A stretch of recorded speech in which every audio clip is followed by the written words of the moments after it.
సంగారెడ్డి జిల్లా పాసల్వాది గ్రామంలో గల శ్రీ జ్యోతిర్వాస్తు విద్యాపీఠంలో కోటి రుద్రాక్ష లింగ ఆవిష్కరణ మహోత్సవం బ్రహ్మశ్రీ శ్రీ మహేశ్వర శర్మ సిద్ధాంతి ఆధ్వర్యంలో అంగరంగ వైభవంగా జరిగింది. ఇలాంటి మహోత్సవం ప్రపంచంలో ఎక్కడ జరగలేదని అన్నారు. ఈ కోటి రుద్రాక్ష లింగాన్ని దర్శించుకోవడానికి 2 కన్నులు చాలవన్నట్లుగా జరిగింది. ఈ రోజు నుండి 9 రోజుల పాటు లింగాన్ని భక్తులు దర్శించుకోవచ్చని, ఈ శివరాత్రి రోజున ప్రతి ఒక్కరు ఈ లింగానికి అభిషేకం చేసే అవకాశం కల్పించమని ఆయన అన్నారు. ఈ కార్యక్రమానికి Medak MP Shri Raghunandan Rao, Sangareddy MLA Chinta Prabhakar, BJP నాయకులు రాజేశ్వర్ దేశపాండే, టీఆర్ఎస్ నాయకులు పచ్చ మాణిక్యం, విద్యాపీఠ సభ్యులు ప్రశాంత్ కుమార్, సంజయ్ కుమార్, మాషెట్టి శ్రీధర్, చొక్కారపు విఠలదాస్ తదితరులు పాల్గొన్నారు.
शिवाय शिवाय ओम शिवाय नमः शिवाय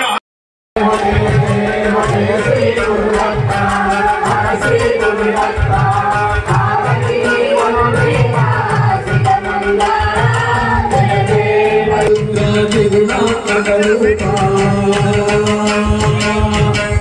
ब्रह्मा विष्णु रुद्रादिनाथ करुणा मनसोयादि पुत्रा दत्ता अवधूता जय देव जय देव जय देव जय श्री गुरुदत्ता श्री ब्रह्मा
विष्णु रुद्रादिनाथ करुणा मनसोयादि पुत्रा दत्ता अवधूता जय देव जय देव जय देव जय श्री गुरुदत्ता श्री नमः शिवाय नमः शिवाय नमः शिवाय नमः शिवाय नमः शिवाय नमः शिवाय नमः शिवाय नमः शिवाय नमः शिवाय नमः शिवाय नमः शिवाय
Shiva